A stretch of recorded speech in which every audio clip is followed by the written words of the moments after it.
Good afternoon. My name is Gladys Vaughn, and today I'm going to talk about legalizing marijuana and the process, and then also the pros and cons of legalizing marijuana. So, the country is divided on whether we should or should not legalize marijuana. I mean, some see it as being beneficial, and others see it as just causing more problems in the society. So today I would just like to talk about the processes and why some states see it the way they do and others see it the opposite way. So marijuana does serve many purposes. It can be used for medical uses or recreational purposes. So when you talk about legalizing marijuana, we have to keep in mind that it is considered a gateway drug. According to Wikipedia, a gateway drug is defined as a habit forming drug that is not addictive but can lead to other use of addictive drugs.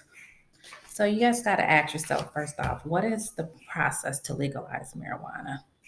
So, the process to legalize marijuana is dependent on the state in which you reside in. Each state government has its own process to decide if they will legalize marijuana. In some states, the bill has to be passed by the House and the Senate, and in other states, the voters have been given the rights to decide if they want to pass the bill. So, you want to think about two things: federalism and decriminalization. So, federalism gives the ability for states and citizens to decide matters that are not explicit to the government, meaning that the government does not have any power in these decisions. The states are the sole makers and the deciding party for these laws. So, the criminalization is when you may get caught for having a small amount of marijuana and it doesn't hold any federal charges. It's considered just a misdemeanor and you don't serve any jail time. So that kind of helped with just putting people in jail just because they have a small amount in their car or they may have something that they're using for their arthritis or whatever the case. Like these people are not considered as criminals anymore. So some states have medical marijuana that has passed, and some states have both recreational and medical marijuana that has passed. So if you take a look at the map, the states that are in blue are the states that only have medical marijuana use that has passed. And I don't want to cover up my face. And if you look at the states that are in green, they have passed the bill for both recreational and medical marijuana. And the states that are in gray, they have no bills. It's not legal in any of these states that are not in color. So in 1996, California became the first state to legalize marijuana for medical use. In 2016, marijuana became legal for recreational use, and this is just in the state of California. Since then, the state has seen a 15% reduction in crime rates and reduction in the use of enforcement. So in Colorado in 2000, that's when marijuana became legal for medical use. And in 2012, it became legal for recreational use. So since one of the benefits of legalizing marijuana in Colorado is that they have invested over $2 million in sales for the use of education. So now we want to talk about some of the cons that are associated with legalizing marijuana. So one of the negative effects that legalizing marijuana can have would be misusing the drug for medical purposes. Marijuana can be highly addictive and can cause people to go to great lengths to, especially if they can do it legally. This can cause overprescribing by physicians, which could lead to other legal problems. Then we got to think about the kids. The kids having more access to the drug if it's legal. I mean, the parents can have some laying around.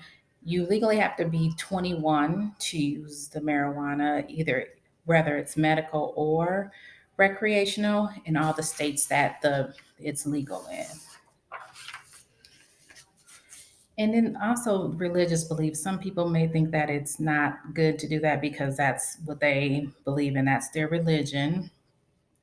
Then one of the good things is marijuana is a $1 billion industry. And the US is creating jobs and reducing crime and stimulating the economy. In 2017, Colorado earned $122 million in tax revenue from legalizing marijuana sales. So now marijuana is legal in 23 states, and that's this year in 2019.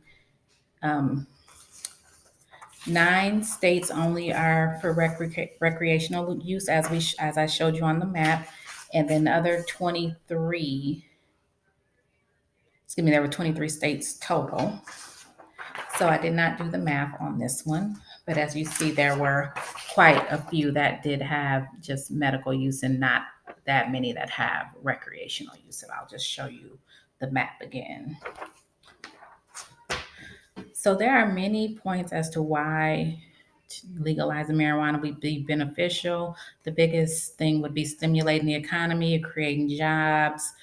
Um, and then the bad things will be about, just overprescribing, people using it when they shouldn't be using it, just pretty much abusing the drug.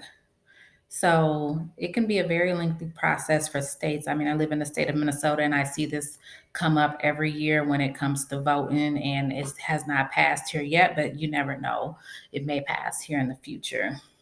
So we just need to keep in mind the pros and cons, and it's going to be different from everybody. I mean, it's your personal beliefs and it's your personal opinion if you feel that you need to use it or not. So, in conclusion, giving the state legislator and the citizens the power to make the decision on whether marijuana should be legal is something that I do agree on. I feel that it's not something the government needs to be involved in, and that, it's up to the people. It's their communities, they live there, as well as the people living, making the laws. They also live in the community, most of them.